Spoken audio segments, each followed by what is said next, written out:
Lesson number 2 ની અંદર વિકેટની 5 સૃષ્ટિ વર્ગીકરણની આપણે જે વાત કરીએ છીએ એમાં 3 સૃષ્ટિના વર્ગીકરણની વાત આપણે પૂરી કરી. મોનેરા, પ્રતિષ્ઠા અને ફૂગ. હવે ચોથી જે સૃષ્ટિ છે વનસ્પતિ સૃષ્ટિ, એ વનસ્પતિ સૃષ્ટિની આપણે સામાન્ય વાત કરવાની છે અને પ્રાણી સૃષ્ટિની પણ આપણે સામાન્ય વાત કરવાની છે. એનું કારણ એ છે કે પ્રકરણ નંબર 3 માં આપણે વનસ્પતિ સૃષ્ટિના વર્ગીકરણની વાત કરશું. એટલે વનસ્પતિ સૃષ્ટિના વર્ગીકરણનું એક ચેપ્ટર જ આખું અલગ આવશે. અને ચોથા પાઠની અંદર આપણે પ્રાણી સૃષ્ટિના વર્ગીકરણની વાત કરશું. એટલે પ્રાણી સૃષ્ટિના વર્ગીકરણનું પણ એક આખું ચેપ્ટર છે એ અલગ આવશે. ત્યાં આપણે એની અતિ વિસ્તૃત ચર્ચા છે એ કરશું. પણ અહીંયા આપણે 5 સૃષ્ટિનું વર્ગીકરણ લીધું છે અને 5 સૃષ્ટિ વિશે આપણે જાણવાનું છે. તો મોનેરા, પ્રતિષ્ઠા અને ફૂગ વિશે આપણે વધારે ડિટેલમાં આ પ્રકરણની અંદર ચર્ચા કરી. અને વનસ્પતિ સૃષ્ટિ અને પ્રાણી સૃષ્ટિ વચ્ચે અહીંયા ચર્ચા છે એ થોડી ઓછી થશે. પણ હમણાં વાત કરીએ એમ આગળ એના સ્વતંત્ર પ્રકરણો જ આવે છે એટલે એના વિશે વધારે ડિટેલમાં અને પછીના લેસનમાં અને એના પછીના લેસનમાં આપણે વાત કરશું. તો વનસ્પતિ સૃષ્ટિ વિશે જ્યારે આપણે વાત કરીએ છીએ ત્યારે આપણે એને પ્રશ્ન નંબર 4 ની અંદર સોરી પ્રશ્ન નંબર 14 ની અંદર સમાવીએ છીએ કે વનસ્પતિ સૃષ્ટિના સામાન્ય લક્ષણો જણાવો. વનસ્પતિ સૃષ્ટિના સામાન્ય લક્ષણો એટલે વનસ્પતિના સામાન્ય લક્ષણો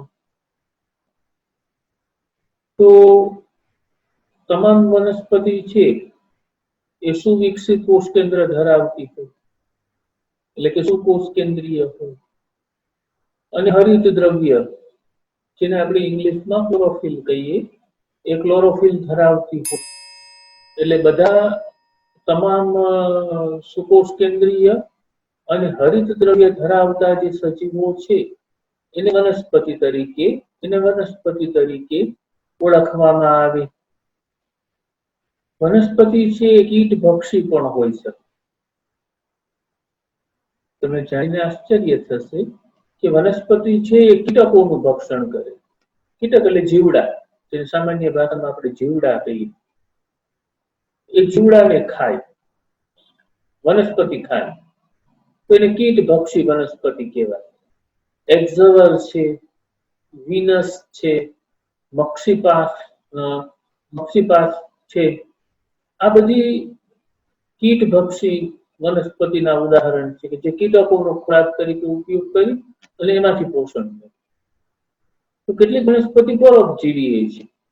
દાખલા તરીકે અમરવેલ છે એ અમરવેલ એટલે બહુ ઓછી વનસ્પતિ છે એ વિષમપોષી છે. કહેવાનો અર્થ એ છે કે બહુ ઓછી વનસ્પતિ છે આવા 2-3 ઉદાહરણ તમને મળે 4 કે વિષમપોષી છે. બાકીની તમામ વનસ્પતિઓ છે એ સ્વયંપોષી છે. બાકીની તમામ વનસ્પતિ છે એ સ્વયંપોષી છે. 3-4 વનસ્પતિને બાદ કરતા અન્ય કોઈ પણ વનસ્પતિ તમે લઈ લો તો એ પ્રકાશ સંશ્લેષણ કરતી હશે, પોતાનો ખોરાક પોતાની જાતે બનાવતી હશે એટલે કે સ્વયંપોષી છે. એના કોષોની અંદર હરિતકણો જોવા મળે, એના કોષોની અંદર કોષ દિવાલ જોવા મળે, એના કોષોની અંદર સુવિકસિત કોષ કેન્દ્ર છે એ જોવા મળે. એટલે કે સુકોષ કેન્દ્રીય રચના છે એ સુકોષ કેન્દ્રીય રચના જોવા મળે. એ વનસ્પતિ કોષ છે એ હરિતકણો ધરાવે, કોષ દિવાલ ધરાવે અને સુકોષ કેન્દ્રીય રચના ધરાવે. અને એની જે કોષ દિવાલ છે એ હંમેશા સેલ્યુલોઝથી બનેલી હોય. એની જે કોષ દિવાલ છે એ સેલ્યુલોઝથી બનેલી હોય. વનસ્પતિ સૃષ્ટિની અંદર લીલનો સમાવેશ થાય, દ્વિઅંગીનો સમાવેશ થાય, ત્રિઅંગીનો સમાવેશ થાય, આવૃત બીજધારીઓનો સમાવેશ થાય અને અનાવૃત બીજધારીઓનો સમાવેશ થાય. કેટલીક વનસ્પતિઓ છે માત્ર એક જ અંગ ધરાવે, એ એકાંગી વનસ્પતિ કહેવાય. એની અંદર મૂળ, પ્રકાંડ પણ એવું કઈ ન હોય, ખાલી એક જ અંગ હોય, એટલે એને એકાંગી વનસ્પતિ કહેવાય. તો લીલ છે એ એકાંગી વનસ્પતિ. પછી કેટલીક વનસ્પતિ છે એ પ્રકાંડ અને પર્ણ બે જ ભાગ ધરાવે, એને દ્વિઅંગી વનસ્પતિ કહેવાય. અને મોટા ભાગની વનસ્પતિઓ છે એ ત્રણ અંગો ધરાવે, મૂળ, પ્રકાંડ અને પર્ણ. એને ત્રિઅંગી તરીકે ઓળખવામાં આવે. તો લીલ જેવી એકાંગી વનસ્પતિઓ, દ્વિઅંગી વનસ્પતિઓ અને ત્રિઅંગી વનસ્પતિઓ. આવૃત બીજધારી, જો કેન્દ્રમાં શબ્દ છે બીજ, બીજને ધ્યાનમાં રાખી બીજના લક્ષણને આધારે બીજને કેન્દ્રમાં રાખી અને વર્ગીકરણ કર્યું. બીજ છે એ ઢંકાયેલું હોય, આવૃત એટલે ઢંકાયેલું, અનાવૃત એટલે ખુલ્લું. આવૃત એટલે ઢંકાયેલું અને અનાવૃત એટલે ખુલ્લું. બીજ શેનાથી ઢંકાયેલું હોય? બીજ છે એ ફળથી ઢંકાયેલું. ફળની અંદર જે સૌથી બહારનું આવરણ આવે, જેને આપણે ખાઈએ છીએ, જેનો આપણે ખાવામાં ઉપયોગ કરીએ છીએ, એને ફલાવરણ કહેવાય. તો બીજ છે એ ફલાવરણથી ઢંકાયેલું હોય, એવી જે વનસ્પતિ છે એને આવૃત બીજધારી વનસ્પતિ. અને ખાલી બીજ જ લટકતા હોય, બીજની ફરતે ફલાવરણ છે એ ન હોય, ફલાવરણનો અભાવ હોય, એટલે કે બીજ ખુલ્લા હોય. ત્યાં બીજ ઢંકાયેલા છે ફલાવરણથી, એટલે આવૃત, અને અહીંયા બીજ ખુલ્લા છે એટલે અનાવૃત. તો આવી વનસ્પતિઓ જે છે એકાંગી, દ્વિઅંગી, ત્રિઅંગી, આવૃત અને અનાવૃત બીજધારી વનસ્પતિઓ છે, એનો વનસ્પતિ સૃષ્ટિની અંદર સમાવેશ થાય.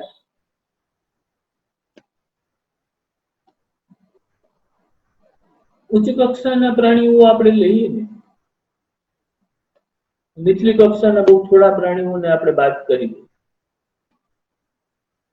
તો પ્રાણીઓની અંદર માત્ર એક જ પ્રજનન પદ્ધતિ જોવા મળે. અલિંગી પ્રજનન પદ્ધતિ જોવા મળે, જે નીચલી કક્ષાના પ્રાણીઓની અંદર છે, અને લિંગી પ્રજનન પદ્ધતિ જોવા મળે, જે ઉચ્ચ કક્ષાના પ્રાણીઓમાં છે. એક જ પ્રાણી લિંગી અને અલિંગી બંને પ્રજનન પદ્ધતિ ધરાવતું હોય એવા બહુ રેર એક્ઝામ્પલ છે, બહુ ઓછા એવા ઉદાહરણ છે. બાકી પ્રાણીમાં નથી જોયું કે કાંઈ અલિંગી પદ્ધતિથી પ્રજનન કરતું હોય અને કાંઈ લિંગી પદ્ધતિથી પ્રજનન કરતું. પણ વનસ્પતિમાં એવું નથી. વનસ્પતિની એ વિશિષ્ટતા છે કે વનસ્પતિ લિંગી પદ્ધતિથી પણ પ્રજનન દર્શાવે અને અલિંગી પદ્ધતિથી પણ પ્રજનન દર્શાવે. વનસ્પતિ લિંગી પદ્ધતિથી પણ પ્રજનન દર્શાવે અને અલિંગી પદ્ધતિથી પણ પ્રજનન દર્શાવે. વનસ્પતિનો જે લિંગી પ્રજનન પદ્ધતિનો સમયગાળો છે એને બીજાણુજનક અવસ્થા કહેવાય. વનસ્પતિનો જે લિંગી પ્રજનન પદ્ધતિનો સમયગાળો છે એને બીજાણુજનક અવસ્થા તરીકે ઓળખવામાં આવે. અને જે અલિંગી પ્રજનન પદ્ધતિનો સમયગાળો છે એને જન્યુજનક તરીકે ઓળખવામાં આવે. બીજાણુજનક અવસ્થા છે એ હંમેશા દ્વિકીય હોય, 2n હોય, અને જન્યુજનક અવસ્થા છે એ હંમેશા n હોય, એટલે કે એકકીય હોય. તો વનસ્પતિના જનન ચક્રમાં બે વિશિષ્ટ તબક્કાઓ હોય, દ્વિકીય બીજાણુજનક તબક્કો અને બીજો એકકીય જન્યુજનક તબક્કો. જે એકાંતરે આવતા હોય, જે એકાંતરે આવતા હોય, એટલે એક વખત બીજાણુજનક અવસ્થા આવી, પછી બીજાણુજનક અવસ્થામાંથી જન્યુજનક અવસ્થા, પાછી એ જન્યુજનક અવસ્થામાંથી બીજાણુજનક અવસ્થા, વળી બીજાણુજનક અવસ્થામાંથી જન્યુજનક અવસ્થા, વળી જન્યુજનક અવસ્થામાંથી બીજાણુજનક અવસ્થા. તો આ જન્યુજનક અને બીજાણુજનક અવસ્થા વનસ્પતિના જીવન દરમિયાન જે એકાંતરે આવે છે એને એકાંતર જનન તરીકે ઓળખવામાં આવે. એકાંતર જનન શબ્દ છે એના ઉપર 12મા ધોરણનું આખું લેસન નંબર 2 છે. એકાંતર જનનની આખી પ્રક્રિયા, એકાંતર જનનની આખી ઘટના છે એ માત્ર એકાંતર જનન ઉપર જ 12મા ધોરણની અંદર લગભગ 25 થી 30 પાનાનું એક આખું લેસન છે. એ એકાંતર જનનને ત્યારે આપણે સમજશું, મતલબ મોટા થાવ પછી સમજશું. પણ અત્યારે તો આપણે એટલું યાદ રાખીએ કે વનસ્પતિની અંદર બીજાણુજનક અવસ્થા અને જન્યુજનક અવસ્થા છે એ એકબીજાને એકાંતરે હોય અને એ ઘટનાને એકાંતર જનન તરીકે ઓળખવામાં આવે. આજે એકાંતર જનનમાં જે 2 તબક્કા આવ્યા, બીજાણુજનક અને જન્યુજનક, એની જે સમય અવધિ છે, એનો જે સમયગાળો છે અને એના જે તબક્કાઓ છે મુક્તજીવી છે અથવા એકબીજા ઉપર આધારિત છે, એ વનસ્પતિના જુદા જુદા જૂથની અંદર જુદી જુદી રીતે જોવા મળે. ક્યાંક એવું હોય કે બીજાણુજનક અવસ્થાનો તબક્કો લાંબો હોય, તો ક્યાંક એવું હોય કે બીજાણુજનક અવસ્થાનો તબક્કો ટૂંકો હોય અને જન્યુજનક અવસ્થાનો તબક્કો છે મોટો હોય. ક્યારેક એવું બને કે બીજાણુજનક અવસ્થા છે પરોપજીવી એ પરાવલંબી હોય અને જન્યુજનક અવસ્થા સ્વાવલંબી હોય. તો ક્યારેક એવું બને કે બીજાણુજનક અવસ્થા સ્વાવલંબી હોય અને જન્યુજનક અવસ્થા છે એ પરાવલંબી હોય. આવી વિવિધતા છે એ વનસ્પતિના જુદા જુદા જૂથમાં જુદી જુદી રીતે જોવા મળે છે. પણ આ બધાનું મેં તમને કીધું એમ કે અહીંયા વનસ્પતિ સૃષ્ટિ અને પ્રાણી સૃષ્ટિ બહુ ઓછા મુદ્દાઓની અંદર ચર્ચા કરી છે, કેમ કે પાછળ એના સ્વતંત્ર લેસન છે એ આપેલા છે. વિવેકરની જે 5 સૃષ્ટિ વર્ગીકરણ હતું એનો છેલ્લો તબક્કો છે, એનો છેલ્લો જે ભાગ છે પ્રાણી સૃષ્ટિ, મોનેરા, પ્રોટિસ્ટા, ફૂગ, વનસ્પતિ અને પ્રાણી. તો એ છેલ્લા તબક્કાની આપણે વાત કરીએ કે પ્રાણી સૃષ્ટિ. તો એ પ્રશ્ન છે કે પ્રાણી સૃષ્ટિના સામાન્ય લક્ષણો છે, પ્રાણી સૃષ્ટિના સામાન્ય લક્ષણો છે એ જણાવો. પ્રાણીઓ છે વિષમકોષીય અને સુકોષ કેન્દ્રીય અને બહુકોષીય છે. વિષમકોષી આવ્યું એટલે પરકોષી આવ્યું. પ્રાણીઓ પોતાનો ખોરાક પોતાની જાતે બનાવી શકતા નથી. પ્રાણીઓએ પોતાના ખોરાક માટે વનસ્પતિ ઉપર અથવા અન્ય પ્રાણીઓ છે એ અન્ય પ્રાણીઓ ઉપર આધાર રાખવો પડે. પ્રાણી શરીરનો કોઈ પણ કોષ તમે લઈ લો તો તેમાં સુવિકસિત કોષ કેન્દ્ર જોવા મળે, એટલે કે એ સુકોષ કેન્દ્રીય છે. અને મોટા ભાગના પ્રાણીઓ છે એ બહુકોષીય છે. એનું શરીર લાખો, કરોડો, અબજો કોષોથી બનેલું છે. તો એ વિષમકોષી, કોષ કેન્દ્રીય અને બહુકોષીય સજીવો છે. વનસ્પતિ કોષમાં કોષ દિવાલ જોવા મળી, પ્રાણી કોષમાં કોષ દિવાલ જોવા ન મળે. વનસ્પતિ કોષ દિવાલ ધરાવે પણ પ્રાણી કોષમાં કોષ દિવાલનો અભાવ હોય.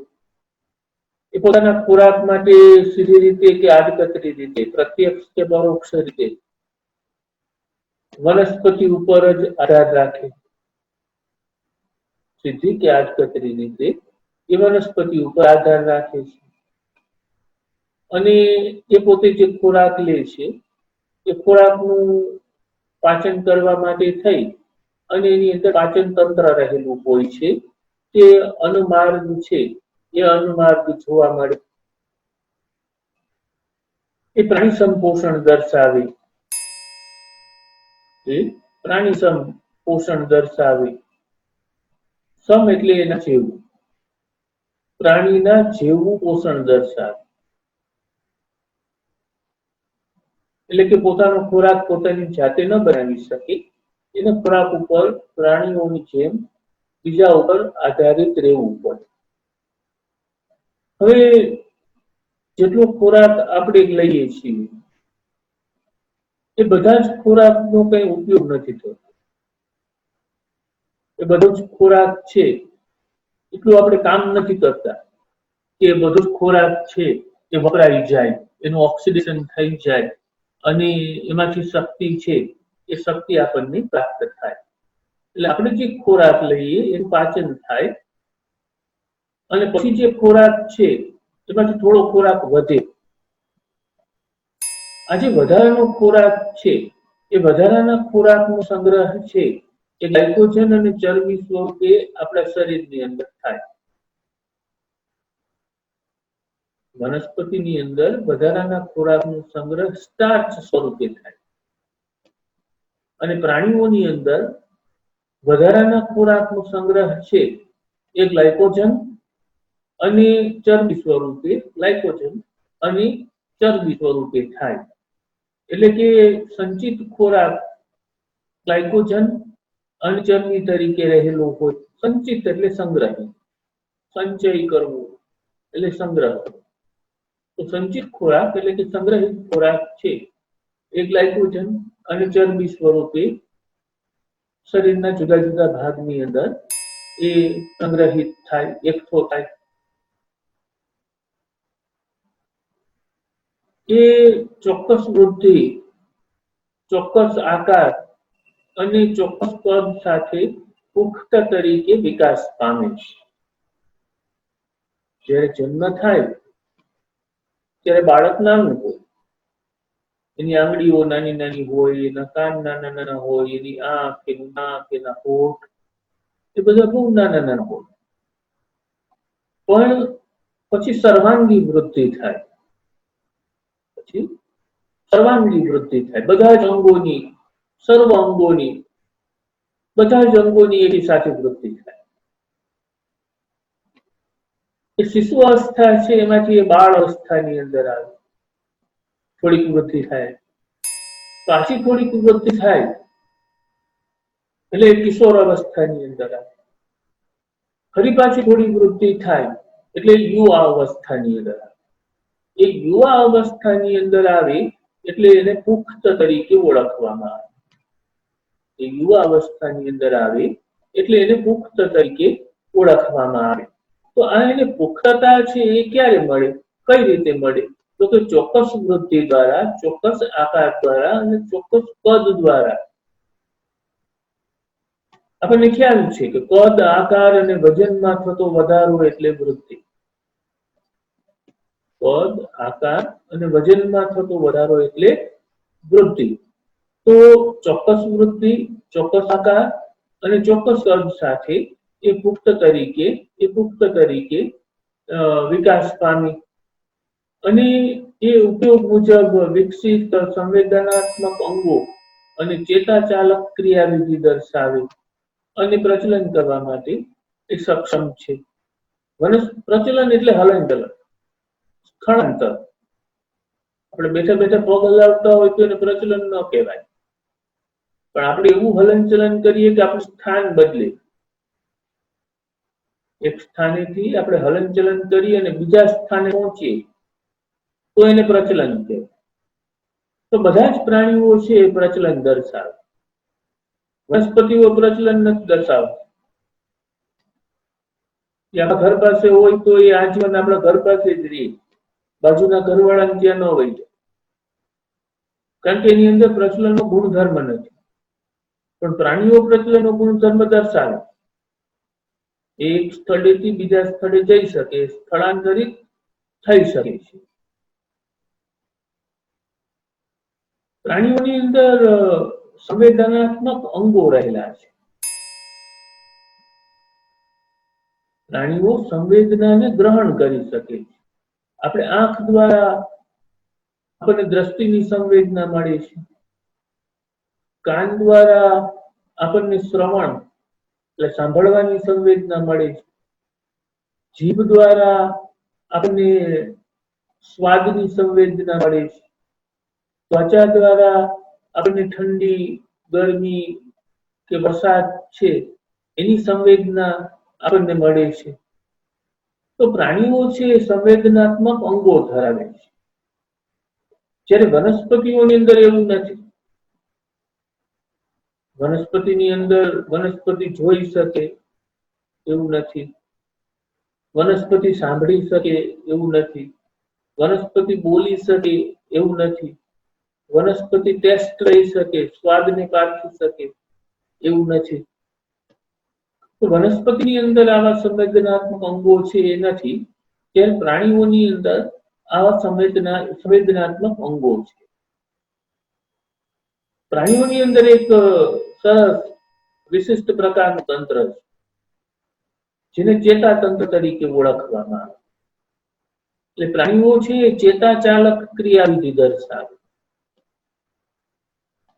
ગરમ વસ્તુને હાથનો સ્પર્શ થાય કે હાથ તરત ખેંચાય છે. શું કામે?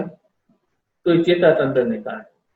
જેવો ગરમીનો અહીંયા સ્પર્શ થયો, અહીંયા રહેલી ચેતાઓ છે એ સંવેદનાને આગળ લઈ જાય હાથમાં અને છેક કરોડરજ્જુમાં જાય, કરોડરજ્જુમાંથી એ મગજની અંદર આવે. એટલે મગજ છે એ તરત જ આદેશ આપે કે હાથ પાછો ખેંચી લે. એક સેકન્ડની અંદર, સેકન્ડના થોડા ભાગની અંદર આ ઘટના બની જાય, તો એને ચેતાચાલક ક્રિયાવિધિ કહેવાય. તો આવી ચેતાચાલક ક્રિયાવિધિ છે એ વનસ્પતિઓ નથી દર્શાવે. કોઈ આપણને એક મારે તો આપણે એને સામે પાછી બીજી બે મારી, એ ચેતાચાલક ક્રિયાવિધિ. તમે વનસ્પતિને મારો, માનો કે એક પથ્થર છે વનસ્પતિ પર તમે ફેંક, તો વનસ્પતિ ઉપાડીને બીજો પથ્થર તમારી સામે નહીં ફેંકે, કેમ કે એની અંદર ચેતાચાલક ક્રિયાવિધિ નથી, એની અંદર ચેતાતંત્ર નથી. ત્યારે પ્રાણીઓની અંદર ચેતાતંત્ર રહેલું છે, એટલે એ ચેતાચાલક ક્રિયાવિધિ છે એને દર્શાવે. નર અને માદા બે સજીવ આવ્યા, એક સજીવ નર અને એક સજીવ માદા, અને બે સજીવ આવે એટલે લિંગી પ્રજનન થઈ છે.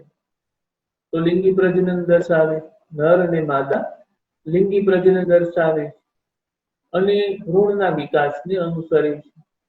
ભ્રૂણ એટલે ગર્ભ, કે ગર્ભ વિકાસ છે કે ગર્ભ વિકાસ છે એ ગર્ભ વિકાસને એ દર્શાવે છે.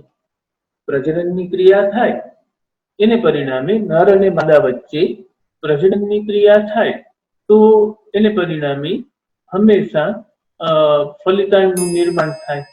આજે ફલિતાંડ છે ગર્ભની અંદર પરિણમી, પછી એ ગર્ભનો વિકાસ થાય, એટલે કે ભ્રૂણનો વિકાસ થાય. ગર્ભ માટે ભ્રૂણ શબ્દ પણ વાપરવામાં આવે. તો એ ભ્રૂણનો વિકાસ થાય અને ભ્રૂણનો વિકાસ પૂરો થાય એટલે એમાંથી સંતતિ છે એ સંતતિનું નિર્માણ થાય અને સંતતિ છે એ સંતતિ અને એ સંતતિ છે એ સંતતિનો જન્મ થાય.